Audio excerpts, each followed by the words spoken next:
It's over 9,000!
Welcome, Super Elite Warriors, to Final Forum, a podcast for the discussion of all things Dragon Ball. I am your host, Jelly, an elite recruiting member of the Frieza Force on a mission to find the best warriors from across the galaxy to join the greatest army of all time. And I am joined, somehow, as always, by my new recruit co-host. Hello, listeners. This is the Bekinney. Even though Jelly left me to die, I'm back. Yeah, how did you manage to escape from those things? I saw like 20 of them surrounding you. Well, you know how you were wondering about why I'm called the Bekinney on my home planet? I don't have time for your home planet nonsense right now, okay, recruit? If you don't want to tell me how you managed to escape from 20 giant crickets trying to bite your head off, get back in the cave with me, and look a few years younger at the same time, I can take a hint. But instead of trying to change the subject, how about we just drop it for now? But I'm trying to tell you... Listen! I told you a few minutes ago the roar you heard before I forced you out of the cave was a recording, and I used my scouter to make it seem like it was coming from behind us in the cave. Our scouters aren't picking up any life readings in here. There's nothing to be afraid of. But I'm not saying I'm scared. Hey!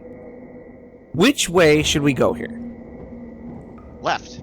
Doesn't it look like there's light over that way? But I feel like there's a breeze coming from the right.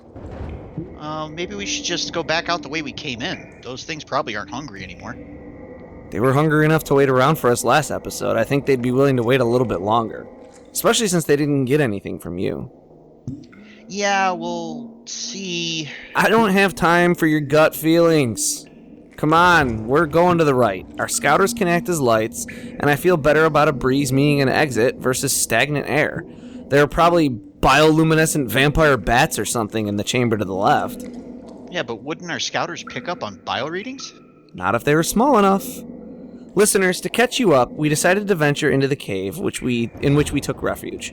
It seems like a pretty standard cave, rocks, stalagmites, stalactites, various outcroppings, though it is quite vaulted and large. We've yet to need to climb or crawl on anything, really. Everything has a bit of a sheen to it, and as of right now, our path forks. To the left, we have an eerie, pulsating bluish light that I suppose could be moonlight splashing off the waters from the planet's surface, but much more probably are living creatures. And to our right is the way out, probably. Come on, I'm gonna get us out of here. I feel better already. You should, recruit. I've gone on hundreds of recruiting missions over the years, and I've made it back in one piece from all of them. And how many recruits have you lost along the way? That's really not important. What's important is, if you stick close enough to me, you'll make it through this just fine. Forgive me if I don't trust you, but you've gotten me killed twice already. I suppose I have thought I've lost you a couple times. Listen, how about this? We take a minute discussing our topic of the day, and if after some more intellectually stimulating discussion, you feel like your brain has joined your gut and wanting to go left, we'll head that way. Fair enough. And so today, this week, what we're talking about is the manga for the first time. We've been pretty well sticking to the anime so far. I mean, we've certainly dropped references and things to the manga in terms of some of the kind of more major changes filler that was added by the anime, some stuff that has been different, notably. But no, we sat down and we read through the first 23 chapters of the manga, which is commonly called, at least for fans of the anime for sure, the Pilaf Arc. So that's the first arc. That takes us from, we've talked about it over the last several weeks. It's those first 13 episodes of the anime. We're introduced to Goku as a young boy. He becomes friends with Bulma, the precocious and tech-savvy girl. They go off on an adventure together. Along the way, they meet up with Oolong, with Yamcha, cross paths with the Turtle Hermit. Goku meets Chi-Chi, his future bride, and they run afoul of Pilaf and the gang and summon the dragon Shenron. There's in terms of the basic structure, there's very little difference. It's really just things added or taken out, or not so much taken out, just added or altered, really. We've talked a lot over the course of this about how this has been Akira Toriyama's riff on Journey to the West. It'll be interesting to see where we go from here, and whether the parallels to Journey to the West will still exist and be as strong, because we start to, once we're done with this, and once we're done wrapping this episode up and everything, we begin moving away from a pilgrimage story and into a training and fighting story with tournaments and more epic battles. Dragon Ball actually, just very briefly, it almost ended here. Toriyama had to make some changes to keep it from being canceled. It was not selling well. It was not selling even as well as Dr. Slump. And not to say even as well, Dr. Slump was a hit. But Dragon Ball was not selling as well as Dr. Slump. Readers kind of felt like they figured out the formula to it. They felt like they knew every 20 or so chapters, whatever it was, about half a year, I think, because it's, published a chapter a week. So about half a year, every year, they would spend collecting the Dragon Balls, and then there'd be like a wish, and then the Dragon Balls would fly off, and they would do that then again, and there'd be a different wish with maybe a different villain, but it'd be basically the same quest to find the balls, collect them, get them done. And Toriyama himself even said he envisioned the story as a riff on Journey to the West that would end when there were no more stories to tell about the quest for the Dragon Balls. And after this arc, all of the characters we've been introduced to, especially the more heroic ones, have had their desires fulfilled, and they really have no reason to go collect the Dragon Balls again. But Toriyama and his editor, Torishima, get together, and they look at other popular manga, specifically Fist of the North Star, and decide to make Dragon Ball more popular. And to do that, they need to focus on fewer characters, more battles, be more hip and cool, and with the times of what kids in the 80s liked, and break the conventions they'd established.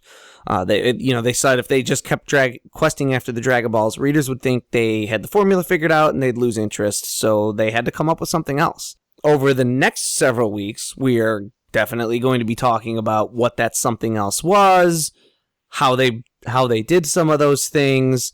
But obviously, they did strike on a solution, because Dragon Ball winds up becoming the most popular and highest-selling manga in Japan for quite some time. It ceases its run in 1995.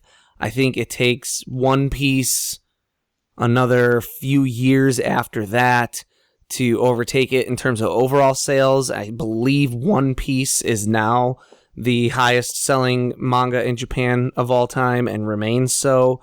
One Piece has been running since, no, please don't quote me on this. One Piece has been running since the mid-early 90s, and I do not believe it has taken a break, as opposed to Dragon Ball has obviously taken what was that, like a 20-year break almost in between? Yeah.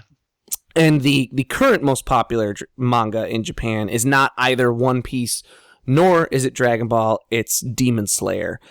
It's insane how much it sells. If you go and look up the numbers, which I did briefly, but I can't call them to my brain right now anymore, the basic thing is, like, it sells, say, 20 million copies a year. The next highest selling manga sells like 10 million a year, and then the one after that is like 2 million.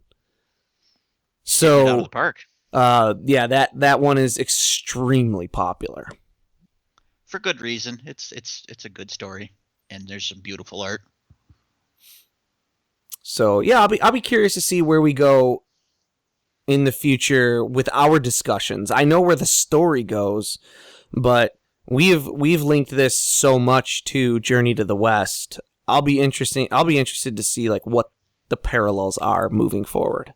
Well, one immediate parallel that I can think of is that like Dragon Ball, it gets divided into arcs, kind of like similar to Dragon Ball when we hit the end of an adventure or like a specific battle against a villain. The characters kind of pack up and there's sort of like this moving on. There's usually like a small time skip or something in between adventures or quests. And we see that sort of at the end of this one where it's not so much a time skip as it's just, okay, well, Goku's going to leave these characters and go spend time with these other characters now. But interestingly, Toriyama himself has never organized the story into like official like canon arcs, nor has he commented on the way his chapters have been organized. He just sort of like writes things and then like moves on to the next thing once he's completed whatever narrative arc he's following. But later on, other people, specifically like Shonen Jump with their Tankobon sets, Toei with the anime, Viz with American versions of the manga, Funimation with the American version of the anime, tend to collect the story into specific arcs, and it makes it more marketable, easy to sell to people. Essentially, this means there's no really true like official naming convention for these arcs in this story. Yeah, that's pretty interesting stuff. And yeah, so we've been sitting here, we keep calling this the Pilaf Arc. Not a bad name for it, especially for the anime. Pilaf appears because it fits really. I mean, yeah. Your main villain's Pilaf, and this is more about establishing norms in the universe and focusing more on this initial conflict than really anything else. And for the anime, it fits. He appears. I don't know if he appears in the first episode. Now I can't remember now. Yes, he does, because I believe so. This is one of the differences between the manga and the anime, if I remember correctly, is that in that first episode, you are in fact introduced to Pilaf, Shu, and Mai, because they're the ones that explain how the Dragon Ball works. Yes. Okay. Whereas in the manga, Bulma's the one that explains it. I couldn't remember if it was like the first episode or the second, but yes, you just made my memory tumblers click into place. But he doesn't appear until like chapter 18. In the manga. So talking about the manga, calling it the Pilaf arc when he's only in 20% of it, maybe not the best fit. Right. People tend to, like there's some examples of like different things people have called, like some people call it the Goku arc because he's sort of like the central character. It makes sense. Other people have names for like the first 50 chapters roughly. It's like 50 or 54. They call it the training arc because it includes some of the stuff that's going to happen next with Master Roshi, and it tends to make a little bit more sense, especially considering the change in direction that the story makes at this point. But it still feels a little disjointed to me to sort of like lump this beginning portion in with that because it's so tonally different. Yeah, there's a big difference between these first 23 chapters and the next 30. Yeah, absolutely. So I'm thinking like something like maybe Journey arc to like reference Journey to the West might be better suited. Yeah. Or like maybe Discovery arc, or if you're feeling slightly pretentious, the Zayuji arc or the Sayuki arc. Yeah, Zayuji. Just a couple ideas. Zayuji is like the I think that's the Shiyuji, or I'm sorry, neither one of us is We're Chinese not native or Japanese. Chinese speakers, so. But that's like the Shiyuji or Ziyuji is the Chinese name for the book, and Sayuki is what it's called in Japan, most likely, or most often rather. Yeah, I agree. I think that'd be the better name for it. I think we're probably just gonna stick with Pilaf because it's what the anime calls it. We kind of on this show a little bit deal with the anime a little bit more. That's what more people have experienced. That's what probably more people call that opening arc. Me personally, I like to call it the Pilaf arc because Pilaf is a fun character for me. I very much enjoy him. So yeah, having the name for it be Pilaf centric, I do appreciate. Yeah. So it's I agree that like calling it the training arc I think is bad. I'll say that outright because I think that lumps these first 23 chapters in with the next 30, and I think there's a huge difference. between what we call the Pilaf Arc and what is the training and martial arts tournament arc. I don't hate calling it the Goku arc because you are introduced to Goku, but that feels a little too general. Goku's always the main character, you know? True. And even though he is the main character, we talked about this at length, he's never like the central focus. And he's usually not very proactive. Like a lot of the stuff that he does, he only does because like Bulma tells him to do it, or he's kind of like forced to do something. Yeah, because he's such a content character unto himself that he doesn't have I hate to say he doesn't have a whole lot of agency, but he, other than being better today than he was yesterday, he has like no other goals. True. And I think another aspect of it is also something that I think shifts in the characters we start moving forward from here. I think maybe Toriyama was trying to come across with the idea that he's a bumpkin, so maybe he's not sure of what he should do in certain situations, but it just ends up coming across as he's just not doing anything. Sometimes, yeah, for sure.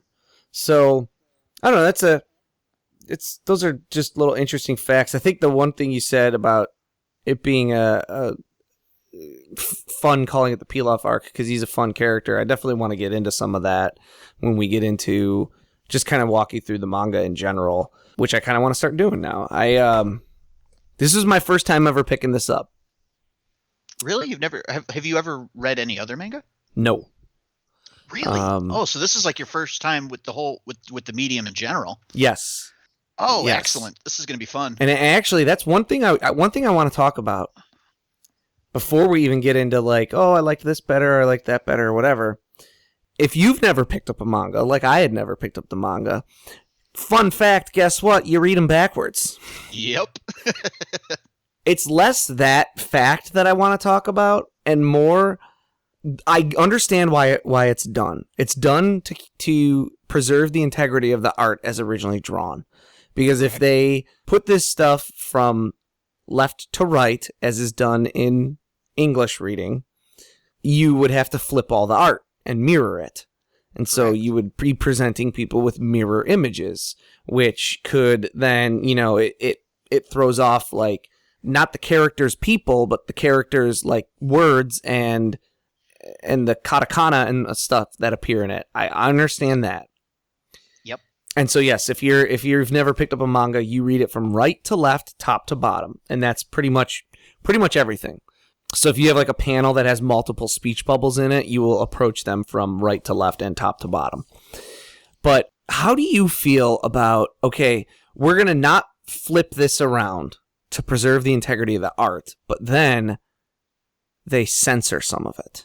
So this is one of those things that's kind of tricky because I do, on some level, understand why you would want to do that.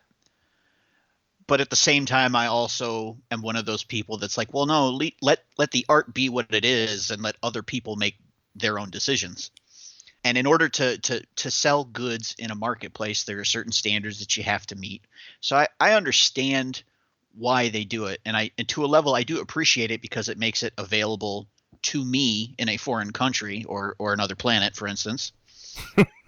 But I definitely will say that like, other manga that I've read before this, because I'm a huge nerd and that's the kind of stuff I like to do, when I would get like English versions of it and be reading and notice that there was some censorship, that's when I started to yo ho ho on the internet a little bit for some things to get the original versions, just to be able to get these things, in the form that they were intended, essentially. Right. I mean, I feel like that's a good compromise because you get exposure to new markets, and then anybody who's really truly interested in this stuff, there are ways to get around that and to see things in their original context. That's true. I agree that it's like it's a little more complicated than it appears at first brush. I mean, because I'm also a kaiju movie fan, and so I'm a big fan of the original versions, but there's a lot of English language versions that I grew up with of these movies that have dubs that were unique to the United States, or scenes actually that were added specifically for the United States market. And as the years have gone by, and the companies that released these movies in the US, when they did it in the 60s, they were like, yes, please just release our thing, because yes, just get it out there for people.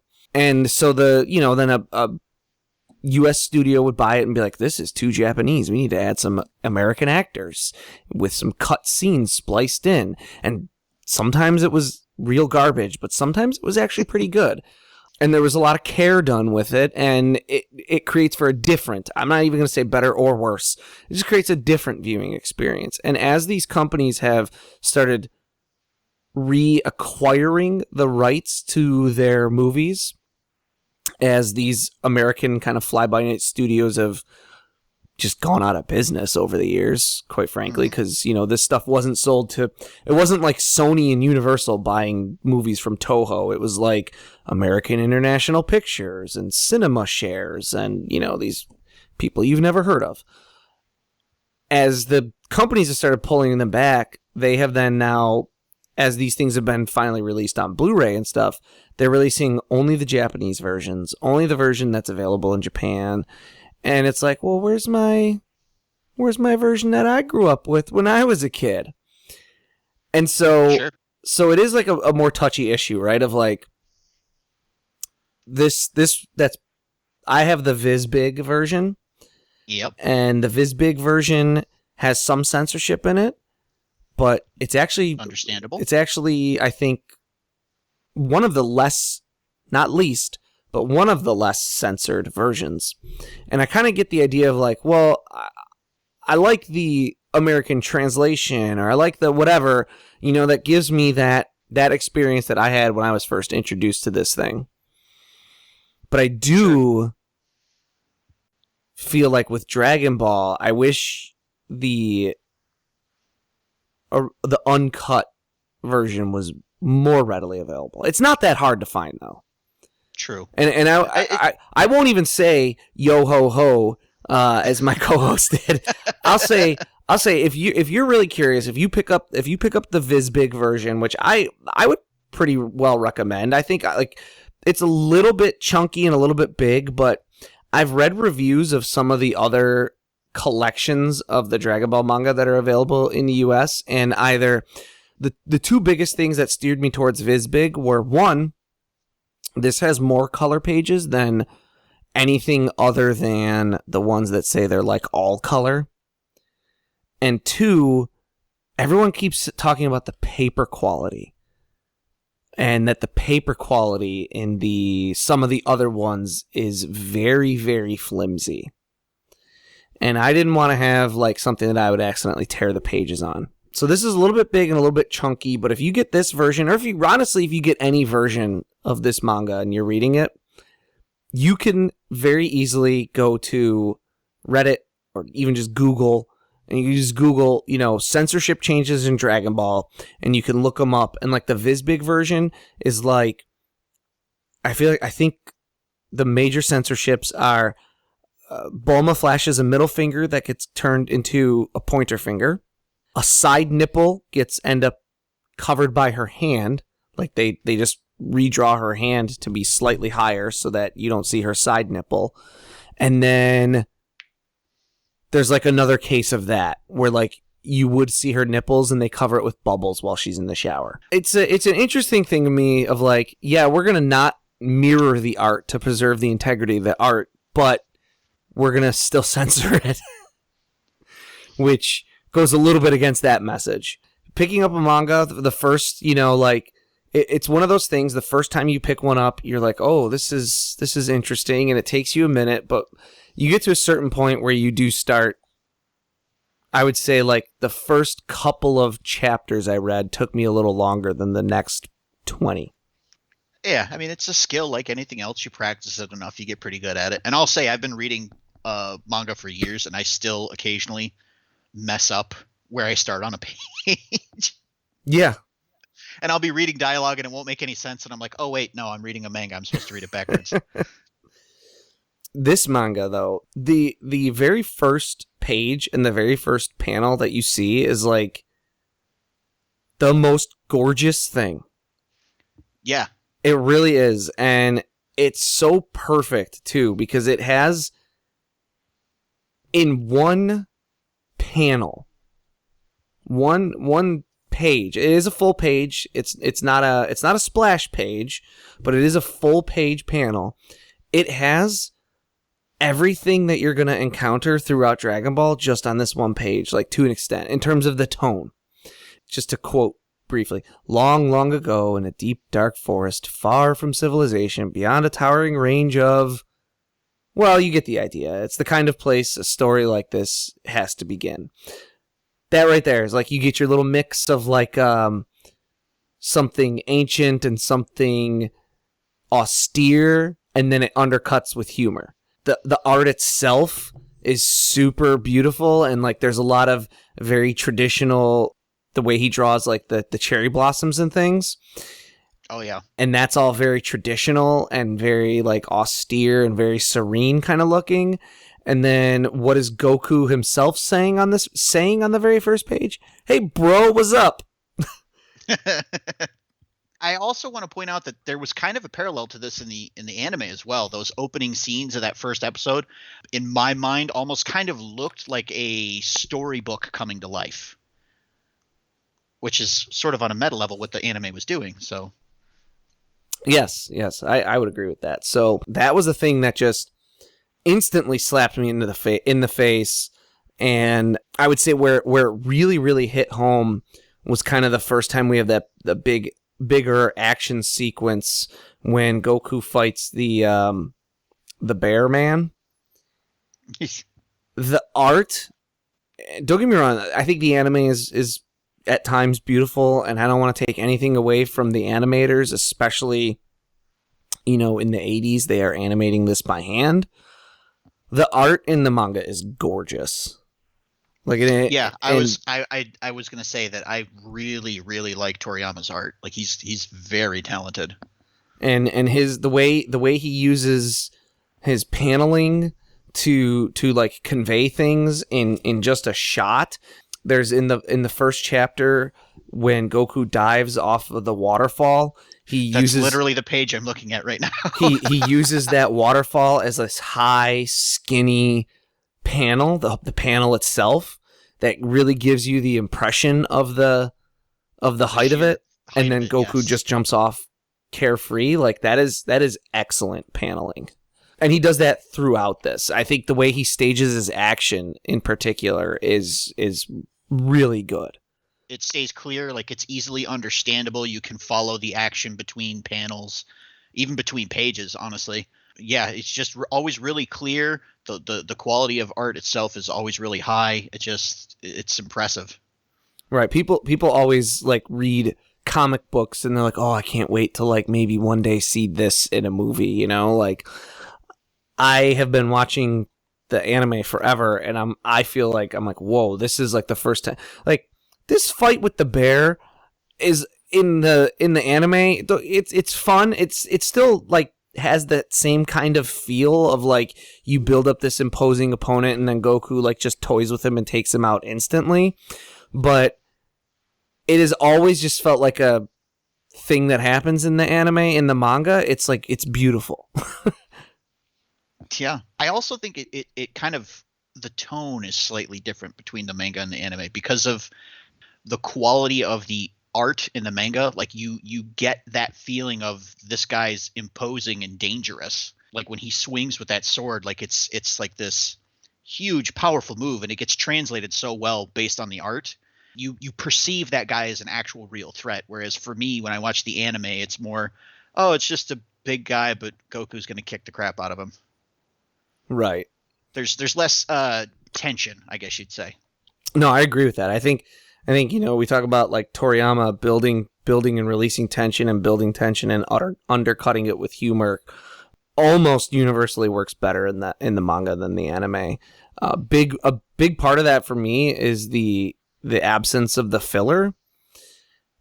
I don't have any problems with filler, but like the joke stacking becomes so much more apparent in the manga because it's joke after joke after joke after joke, and they get piled up on top of each other, and it becomes just so much more evident.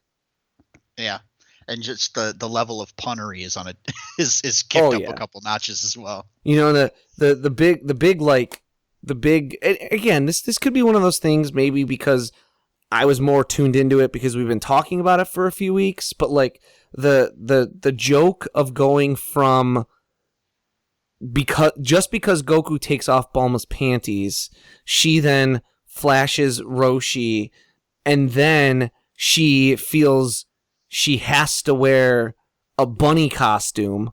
Like basically because Goku doesn't know what a vagina is, and he pulls off Bulma's panties, she ends up being mistaken for a member of the Carrot Mob. That comes across like so well in the manga, and in the anime it just doesn't as well. There's such a longer span of time between those two things, and it's not like it happens back to back to back in the manga, but like it happens enough to like close to each other that you really get that feel of like these are events that build on each other. Yeah. But there are a couple things that I feel like the anime did do a little bit better, like pacing wise. For instance, like we were talking earlier, that first episode where you're introduced to Pilaf and his gang is how you get the explanation for the Dragon Balls. I feel like that was done a little bit better than in the manga, because you're introduced to your villain, and then there's a lot of questions like, who are these people? How do they tie into the story? As opposed to them just appearing. One of these chapters. Yeah, and you know, another on top of that is just because there's filler isn't necessarily a bad thing, and I think where that really comes across is anytime the characters are supposed to be waiting around for something. Yeah. In the anime, you do feel the wait. It's never boring, but there are times where, like, specifically when the turtle is like, oh, let me go get Master Roshi and I'll be right back. There's a wait, or you feel the pause more in the anime. In the manga, he's like, hang on, I'll be right back, and then he just is right back. And I think that just comes down to the mediums. Like it's easy for a manga to have a character say, okay, I'm going to go over here and do this thing really quick, one panel, and then the next panel is them coming back, you know? Right. So there are a couple of things that the anime does better, but I'll be honest and say I struggle to think of a lot of things that the anime does better, because this is really good. I really, really liked this. It's a very strong opening for a manga, which is what surprises me when you know, you look into it and there was issues with it. It wasn't as popular as his previous stuff. They struggled for it to sell. They had to make changes to make it, you know, more enticing to consumers. It's a surprise, honestly. Yeah, it's very, very strong. It's we've been going through this anime for a few weeks now, and here I am revisiting this story, and I had a hard time putting this down. Yeah, I mean, like, I'll be honest, like, this is not the first time I've read it, but I went through, obviously, reviewed everything, because, you know, that's what we're doing. But yeah, I'm already like way ahead on the manga again. Yeah, there's a ticking clock element to the manga that I'm almost shocked that I feel like doesn't come across as well in the anime. Of we have to get them fast because Bulma's just on summer break. Yeah. And then, like you mentioned, like the puns and the humor are off the charts. Some of my favorites are when Kame Sennin or Master Roshi, when he first shows up and he's the turtle hermit, and Bulma is like, why would a turtle hermit have a cloud? And he's just like, deal with it. Yeah. Just like as good as a character of like Master Roshi is in the anime, in the manga he's just turned up to 11 and is just better in every way. Yeah. I also really like in terms of the wordplay, the candy that they give Oolong to make him crap his pants. In the anime, they just call it a candy and that's it. Mm-hmm. In the manga, they call it they specifically point out that it's a sweet trot, which is a play on sweet tart. Uh-huh. I love that. For pooping, yeah. I love that. That is amazing. I'm guessing that's a pure translation thing. So because, like we said, in the Japanese, or Toriyama's intention was basically just that they say pee pee pee pee pee, which is like the sound that you make when you go poop poop poop poop poop. So I don't know that pun is something that's in the original text personally, but like if it's just a translation thing, like hats off to the translator. I've heard people say that translation's an art in a lot of cases, and this would be probably one of them. 100%. To get on that topic, just very briefly, we had Matt on from Kaiju Transmissions last week. They did a whole interview with a gentleman by the name of Norman England, who does translation work, and he talked a lot about how translation is an art more than just translating the words. One of the ways that was super apparent to me after I'd kind of first heard that, and I've always known that like translation can be different from thing to thing, and if you want any firsthand evidence of that, just look at any Google Translate thing. Yeah, that's true. But I saw a movie at G-Fest, which is Godzilla Fest, a couple years ago called Linking Love. The version I saw was translated by Norman because he is actually friends with the director. There's long sequences of the movie that are rap battles, and he translated them to maintain the integrity of what's being said while also making it rhyme in English. Ooh, yeah, that's tough. And then I saw a version that is floating around out there because I wanted to rewatch the movie, and there's no way to get that movie officially in English, by the way. So I was able to find one. The translation, don't get me wrong, the translation is actually not bad, but when the rap battle stuff came up, it was just translated. Ooh. And the difference between those two was massive. So yes, if this is a translation thing of like, maybe it's not necessarily a pun in the Japanese text of sweet trot versus sweet tart, and it's just kind of Bulma telling him like, oh, you thought it was a candy, but it's really a poop machine. Hats off to the translator, because that's fantastic work. I think probably one of my favorite comedic bits in this first section goes back to when they first meet Roshi. And there's a bit there where he's talking to the turtle about the immortal phoenix, or he wants to summon a phoenix to give Goku a gift. And the turtle's like, well, no, the immortal phoenix died of food poisoning.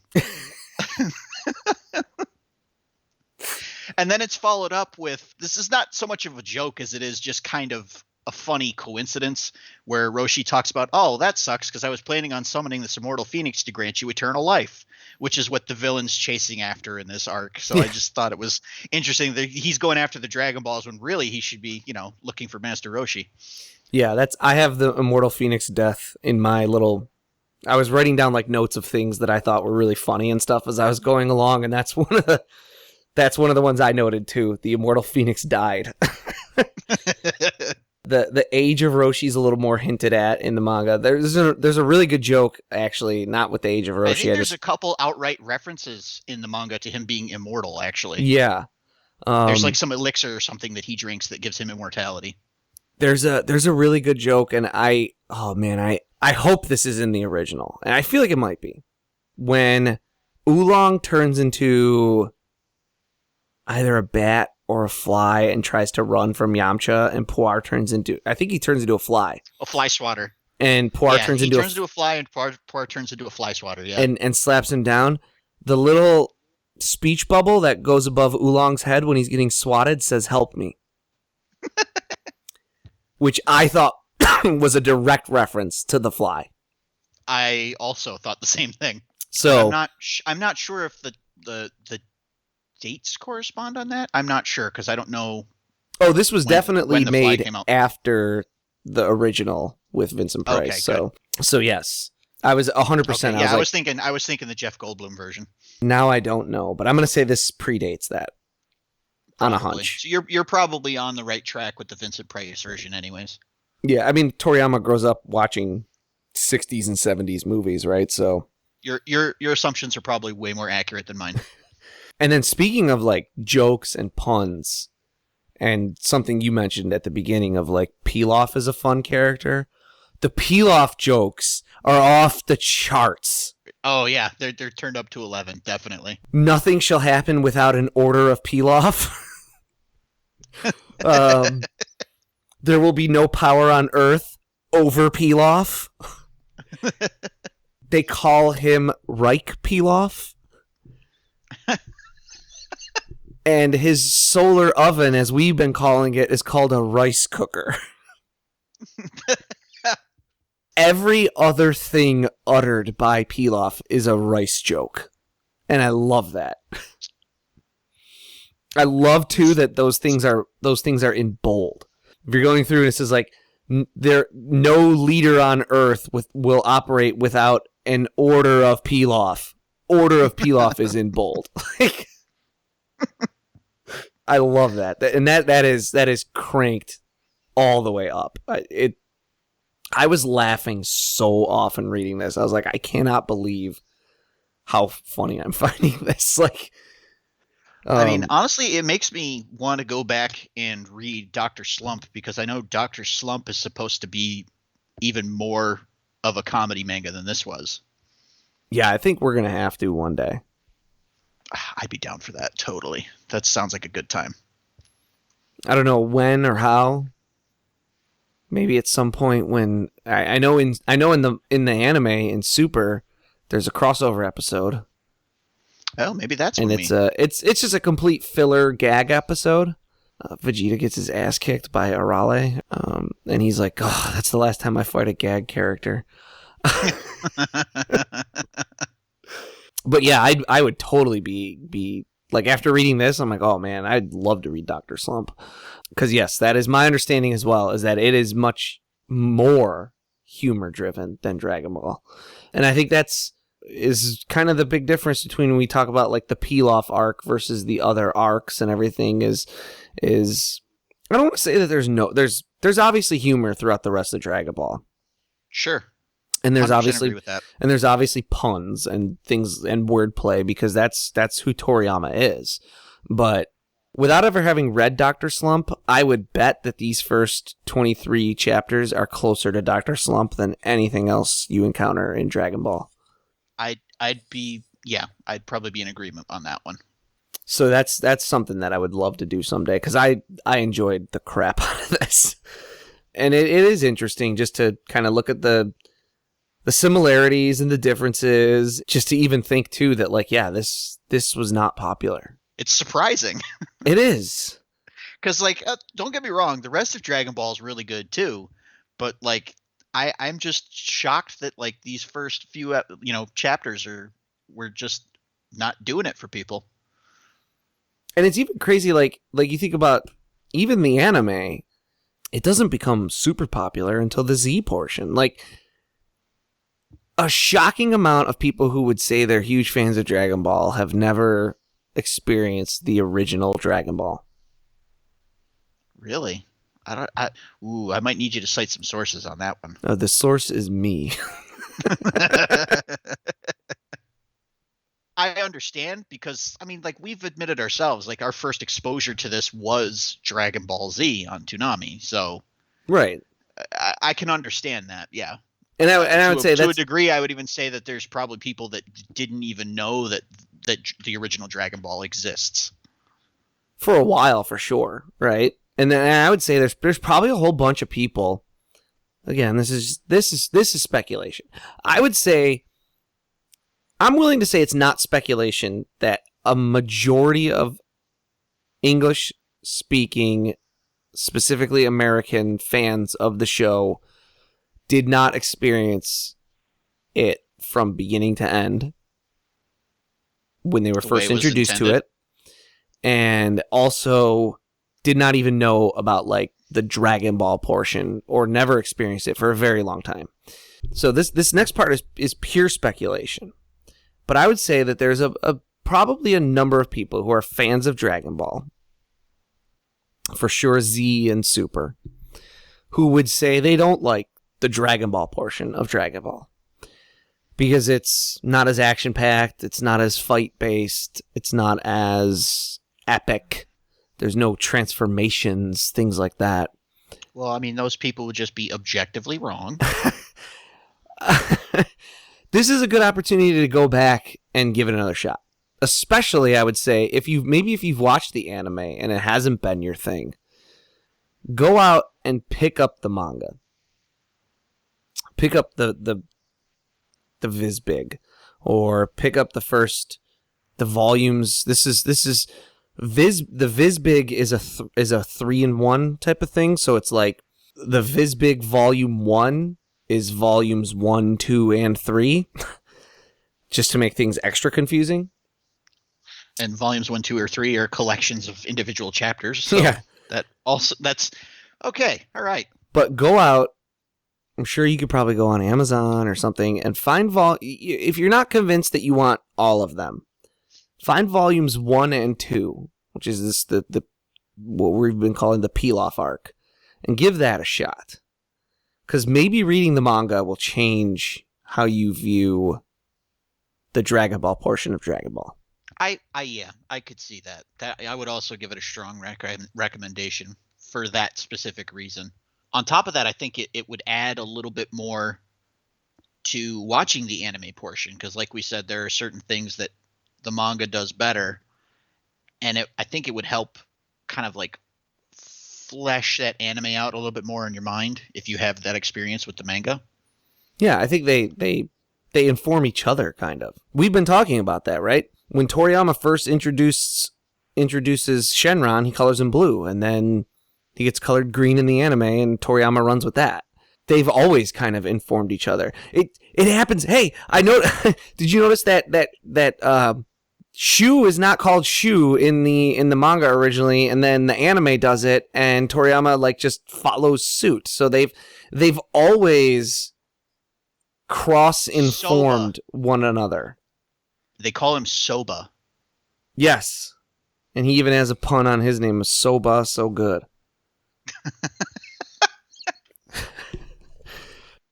See, just the stupid little puns, and I laugh. It's great.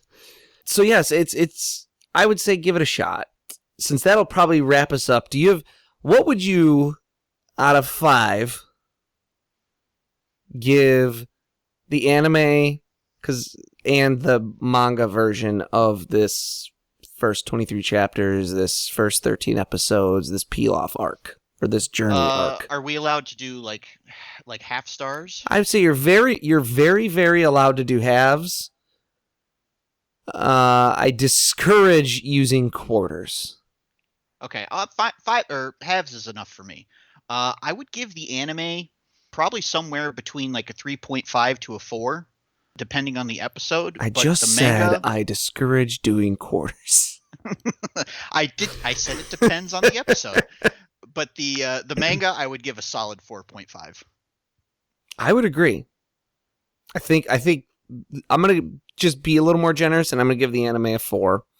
I like it. I liked it a lot more this time around than I had in the past. So I'm gonna just spread some of that joy into the world and give it a 4. I give the manga a 4.5.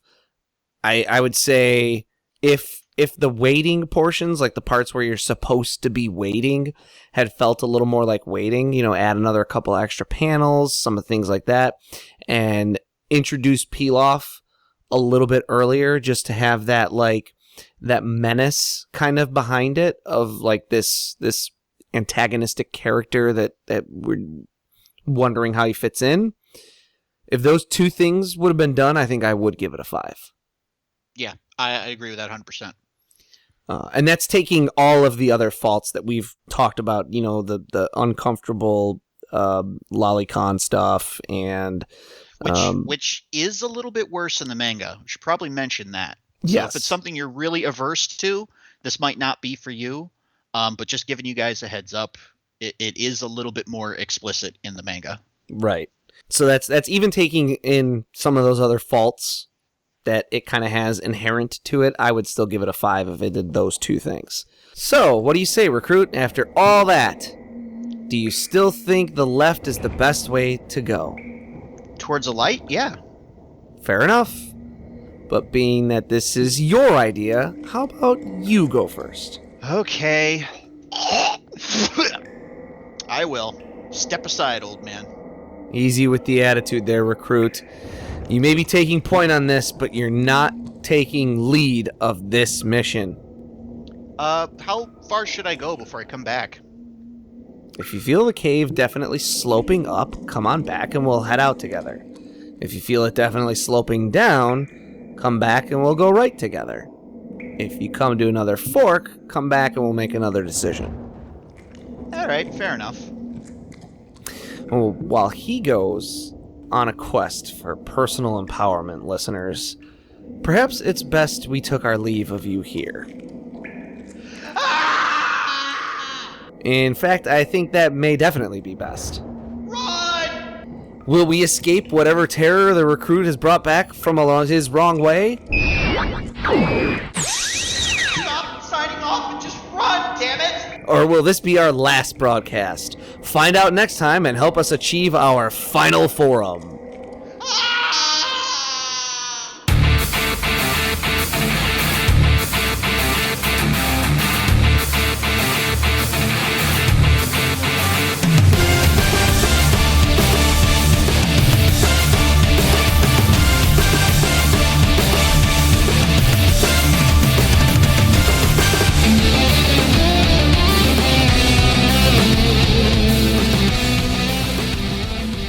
Final Form is written and produced by Tom Gwelly.